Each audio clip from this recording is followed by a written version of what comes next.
नमस्कार। Update news 24x7 में आप सभी का स्वागत है। खबरों को विस्तार से आपको बताते हैं। जमशेदपुर पूर्वी और पश्चिम से जेल केम के तरुण डे सहित कई निर्दलियों ने अपना नामांकन पर्चा भरा। झारखंड लोकतांत्रिक क्रांति मोर्चा से तरुण डे ने पर्चा भरने के बाद उन्होंने अपने मुद्दे के बारे में बताया कि पहली बार चुनाव लड़ रहे हैं। उनका मुद्दा स्वास्थ्य, शिक्षा, रोजगार पर केंद्रित रहेगी, क्योंकि इतने वर्षों में किसी भी क्षेत्र में विकास नहीं हो पाया है। पुणे जनता पर पूरा भरोसा है। उनके जीतने पर सबसे पहले वह युवाओं को रोजगार प्रदान करने के लिए कार्य करेंगे। वहीं आम आदमी पार्टी के महानगर अध्यक्ष अभिषेक कुमार ने भी निर्दलीय पर्चा पूर्वी विधानसभा से भरा। उन्होंने अपने मुद्दे के बारे में बताया कि क्षेत्र में कई समस्या है। सबसे बड़ी समस्या सीवरेज सिस्टम की है, क्योंकि सीवरेज सिस्टम सही नहीं होने के कारण शहर की गंदगी नदियों में जाती है और उसी नदी के पानी को ट्रीटमेंट कर घरों तक पहुंचा जा रहा है, जो पूर्ण रूप से शुद्ध नहीं है। इसके अलावा बिजली, सड़क और शिक्षा पर भी कार्य करेंगे। इधर निर्दलीय प्रत्याशी कंचन सिंह भी अपना पर्चा भरा। उन्होंने कहा कि बच्चों की शिक्षा ज्वलंत समस्या है। सरकार की उदासीनता के कारण बच्चों को गुणवत्ता युक्त शिक्षा प्रदान नहीं हो पा रही है। वहीं महिलाओं भी सुरक्षित नहीं है। महिलाओं की सम्मान, आत्मनिर्भरता के लिए वह कार्य करेगी।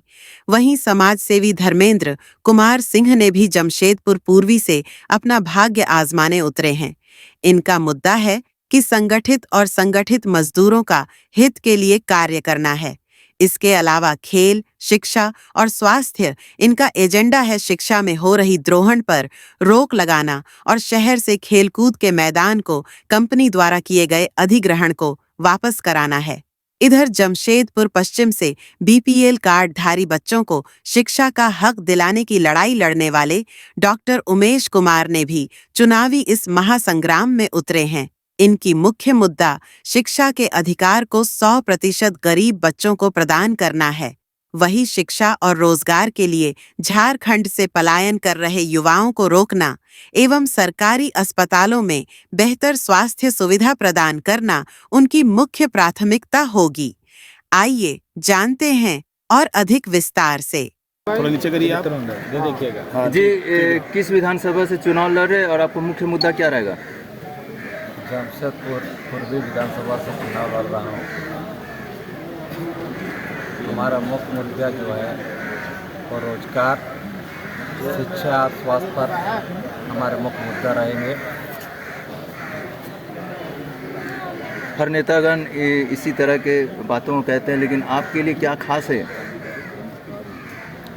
मैं पहला बार चुनाव लड़ रहा हूँ। पहले सामाजिक कार्यकर्ता थे, काम कर रहे थे। जनता हमें ज़रूर मौका देगा। एक मौका दे, हम सबके साथ मिलकर इस जमशेदपुर में एक नया अध्याय लिखने का प्रयास करूँगा। पूर्वी से एक तरफ अजय कुमार है और दूसरी तरफ रघुवर दास की बहू, तो इसको किस तरह से देख रहे हैं आप? मैं सबसे बड़ा जानता हूँ, इस पर सबसे बड़ा जनता बड़ा है। राष्ट्रीय पार्टी है दोनों, लेकिन सबसे ऊपर जनता है। कितना भरोसा आपको जनता के ऊपर? उस पर कार्य होगा जी। कितना भरोसा है जनता के ऊपर आपको? 200%, 100% रहता। मैं 200% भरोसा करता हूँ जनता को, खासकर महिला, युवा साथी सबको। यहाँ विकास तो हुआ नहीं आज तक। रोजगार के क्षेत्र भी नहीं, शिक्षा में भी नहीं, किसी तरह का इंफ्रास्ट्रक्चर डेवलपमेंट नहीं किया गया। मैं उसी को लाने का प्रयास करूँगा। चुनाव जीतने के बाद पहला काम क्या रहेगा आपका? मेरा पहले भी सेवा भावना था, कल भी सेवा भावना रहेगा, आज भी सेवा भावना है। मेरा पहला फोकस जो सिर्फ रोजगार पर ज़्यादा रहेगा। महिला सुरक्षा के लिए क्या करेंगे आप? बहुत बड़ा मुद्दा है। महिला सुरक्षा के लिए मैंने नियम संगत कानून के दायरे में रहकर जो नियम है उसको सुरक्षित करने के लिए मैं बाध्य हूँ। अगर महिला हमें मित्रगण, मेरा दीदीगण, मेरा बहन लोग हमको वोट करते हैं तो सबसे पहले उनको क्या करूँगा, रोजगार का व्यवस्था करूँगा। आज घर बैठे महिला रोजगार करेंगे, इंडस्ट्री के सेक्टर में हो, सर्विस के सेक्टर में हो, सब पर मैं प्रयास करूँगा। ठीक है, बहुत अच्छा है। जी, आज नॉमिनेशन आप भर दिए हैं, अब अगला कार्यक्रम क्या रहेगा आपका? देखिए, नॉमिनेशन भरने के बाद में जितनी पूर्वी की हमारी जनता है, जो भोली भाली जनता है, उनके सामने जा कर के अपने जो पूर्वी की जितनी भी समस्याएं हैं, जिससे पूर्वी परेशान है, पूर्वी के लोग परेशान हैं, सारी समस्याओं का निदान के लिए जाना है, उनका आशीर्वाद लेना है, डोर टू डोर हमें कैंपेनिंग करनी है। और पूर्वी की समस्या मैं थोड़ा सा डिस्क्राइब करना चाहूँगा। बिजली की समस्या सबसे बड़ी समस्या बनी हुई है। पानी की समस्या हर लगभग आप या फिर बिरसा नगर में घूम लें, बारीडी में घूम लें, बागुनाथू में घूम लें, भुयाडी में घूम लें, ये जितने भी इलाके हैं पूर्वी के अंदर में, ये सभी इलाकों में कोई ना कोई इलाका ऐसा है जो पानी की समस्या से जूझ रहा है। उससे निजात दिलानी है। साथ ही साथ में पूरे शहर में सीवेज सिस्टम का बहुत बड़ा कमी है।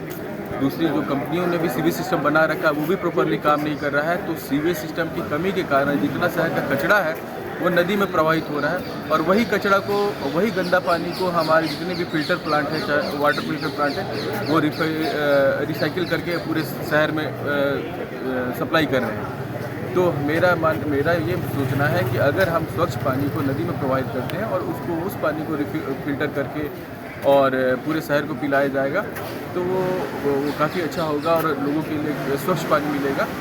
तो सीवेज सिस्टम बैठाएंगे। साथ ही साथ में जितनी सड़क हो गई, नाली हो गई, साथ ही साथ में पूरी शिक्षा की समस्या, बहुत बड़ी समस्या पूरे देश में बनी हुई है, उस पर काम करने की आवश्यकता है। तो इन सभी चीज़ों को लेकर मैं सामने आऊँगा। जी, किस विधानसभा क्षेत्र से आप चुनाव लड़ रहे हैं और मेन मुद्दा आपका क्या है? मैं पूर्वी विधानसभा से निर्दलीय चुनाव लड़ रही हूँ, कंचन सिंह। और मेन मुद्दा यही है 86 बस्ती का मलिकाना हक। बच्चे जो है शिक्षित नहीं हैं, उनको शिक्षा देना। मेडिकल में है जो लोग दे करके मेडिकल में उनको सुविधाएं नहीं मिल रही है। उसके बाद महिलाओं को आत्मनिर्भर बनाना, महिलाओं की मान सम्मान के लिए, उनकी सुरक्षा के लिए मैं ये चुनाव लड़ने आई हूँ। आपको प्रतिनिधि किसे मान रहे हैं? मेरा प्रतिनिधि है वीरेंद्र साहू जी। प्रतिद्वंदी किसे मान रहे हैं? द्वंदी, विरोधी? कौन आपका विरोधी है? मेरे विरोधी? मैं किसी को नहीं मानती अपना विरोधी। मेरे सब दुश्मन भी मेरे दोस्त हैं। मेरा विरोधी कोई नहीं है, ना मैं किसी के विरोधी हूँ।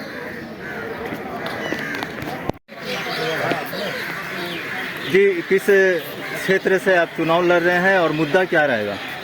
जमशेदपुर पूर्वी विधानसभा से हम चुनाव लड़ रहे हैं। मुद्दा हमारा संगठित असंगठित मजदूर, प्राइवेट शिक्षा का भया दोहन जो हो रहा है प्राइवेट शिक्षा में, ये दोनों मुख्य रहेगा। इसके बावजूद तो बस्ती की लड़ाई सभी पहले से लड़ते आए हैं, एक कदम हमारा भी रहेगा उसमें। कई दिग्गज पूर्वी में अपना भाग्य आजमा रहे हैं, आपको कैसे लगा कि हम भी उतर जाएं? दिग्गज कोई नहीं होता है। और रह गया सवाल कि किसी को देखते हुए उस पर अगर चिंता करेगा तो मनुष्य आगे नहीं बढ़ सकता। महिला सुरक्षा पर क्या कहना चाहेंगे? महिलाओं के साथ बहुत व्यापार हो रहा है आजकल। महिला सुरक्षा के विषय में तो यही कहूँगा कि महिला को जो नहीं पूछ पाया, महिला का जो सुरक्षा नहीं कर पाया, देश में कुछ नहीं कर पाया। तो इसलिए प्राथमिकता है। और युवाओं के लिए क्या करना चाहेंगे जीतने के बाद? युवाओं के लिए पढ़ाई से संबंधित, खेलकूद से संबंधित हम पिछले चुनाव में भी हम बोले थे, जो कि पिछले चुनाव में हमारा बोलने का नतीजा ऐसा रहा कि टाटा कंपनी मैक्सिमम ग्राउंड को मैदान बनाया, कंपाउंड करते चली गई। और बच्चों का खेलने का जो कमी है इस शहर में, उसको पूर्ति करना, और बच्चों के पढ़ाई के लिए जो परेशानी है हमारे शहर में, जो हमारे शहर के बच्चे दूर दराज जाते हैं पढ़ने के लिए, सभी को कष्ट है, बच्चों को कष्ट है, माता पिता को कष्ट है। वो कष्ट कैसे दूर होगा, इस पर तो कुछ हुआ है और बाकी बहुत अभी बाकी है, उसको करना पड़ती। युवाओं में रोजगार की भी कमी है बहुत, इसके विषय में क्या करना चाहिए? रोजगार की कमी थी, यहाँ जैसा संभावना थी एक टाटा स्टील के समान सभी कंपनियों का, उसको देखना और नए कल कारखाने का सृजन हो, नए रोजगार का सृजन कैसे हो। रोजगार के सृजन के माध्यम में हमें पिछले चुनाव में बोला था कि जितना भी दुर्गा पूजा मैदान है, जो सक्षम है उसको गवर्नमेंट अलाउड कर दिया जाए कि ताकि एक मंदिर बने। एक मंदिर बनने से ना वहाँ 25 आदमी को कम से कम रोजगार मिलेगा। तो आप सोचिए कितना दुर्गा पूजा होता है, और उस हिसाब से हो जाए तो हमको लगता है कि 1000-1500 आदमी को रोजगार स्वाभाविक मिल जाएगा शहर में, उससे ज़्यादा भी। जबकि आज अच्छे कंपनियां जिसमें कि 1000-1500 वर्कर नहीं है, तो ये रोजगार का एक सृजन का ही मार्ग है। इस तरह का और भी जितना होगा किया जाएगा। बरौनी क्षेत्र के विकास के लिए आप क्या करना चाहेंगे आगे? बरौनी क्षेत्र के विकास के लिए तो हमने पहले भी बहुत किया है। 2 बस्तियों को पानी दिया, एक बस्ती को बिजली दिया। अवसर मिलेगा तो इस तरह का कोई भी काम से चूकूंगा नहीं। पिछले 17 सालों से हम लोग एजुकेशन के क्षेत्र में काम करते रहे। लगातार राइट टू एजुकेशन की बात करें, झारखंड में लागू नहीं था, जिसे लागू करवाने में आंदोलन किया, भूख हड़ताल किया, लागू हुआ, बच्चे प्रभावित हो रहे हैं। वैसे बर्ड्स के बच्चे जो इंग्लिश मीडियम में पढ़ पा रहे हैं, जिनको कभी उम्मीद नहीं थी। BPL आय प्रमाण पत्र की बात करें तो BPL आय प्रमाण पत्र की बात करें तो पहले झारखंड में नहीं बनता था, जिस पर हम लोगों ने जमशेदपुर में आंदोलन किया और भूख हड़ताल किया और पूरे क्षेत्र की जनता को, झारखंड की जनता को इसका लाभ मिला। कुछ मुद्दे, हायर एजुकेशन की हम बात करें तो क्षेत्र में हायर एजुकेशन की बहुत कमी है। बच्चे दूसरे राज्यों में माइग्रेट होने के लिए मजबूर हैं, उसकी व्यवस्था हम मजबूती से करवाएं, ये मेरी कोशिश हमेशा मजबूती से रहेगी। क्षेत्र में जो हम जमशेदपुर कहते हैं लेकिन चौक चौराहे पर आप निकल जाए तो जगह जगह कूड़े करकट का अंबार नजर आता है। ऐसे में हम ये जो नाम है सार्थक नहीं होता है। हमारी कोशिश ये होगी कि कचरे का जो निस्तारण हो, रखरखाव सही तरीके से हो, इसकी व्यवस्था मजबूती से हम करेंगे।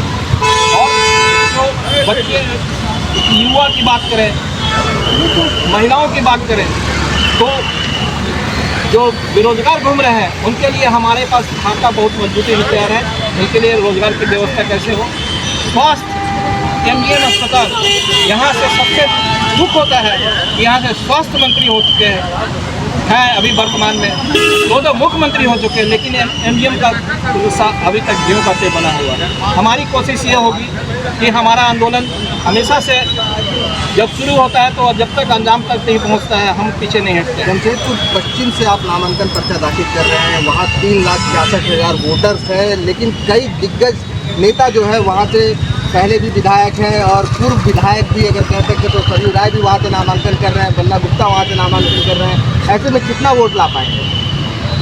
वोट हमें जो है इस क्षेत्र में क्षेत्र की जनता और अभिभावकों ने उतारा है समर्थन देके। मैं किसी दूसरे की बात नहीं करता हूँ, मैं अपनी बात करता हूँ। मेरी किसी से लड़ाई भी नहीं है, मेरी लड़ाई खुद से है, अपने मुद्दों से है कि मैं उसे सशक्त लागू करवा सकूं और क्षेत्र की जनता को उसका लाभ दिला सकूं। जहाँ तक उनकी बात मैं करूं तो सब अपने अपने जगह पर परफेक्ट है, हम भी अपने जगह पर परफेक्ट हैं और हम आएंगे मैदान में हैं तो सभी आ जाए, सभी एक दूसरे को आजमाएंगे, देखेंगे कि कौन कितना शक्तिपूर्ण अपनी ताकत को दिखा पाता है जनता के सामने। जनता किसे समर्थन देती है, मुद्दा वो नहीं है कि कौन विधायक है, कौन मंत्री है, उसकी बात नहीं है। जनता यहाँ मालिक है, जनता जवाब देगी कि कौन अगला विधायक होगा और उनका प्रतिनिधि बन पाएगा। वो जनता के कोटे में छोड़ दीजिए, वो अपना निर्णय देगी वोट देके। जमशेदपुर की खबरों के साथ बने रहने के लिए हमारे चैनल को लाइक और सब्सक्राइब करना ना भूले। धन्यवाद।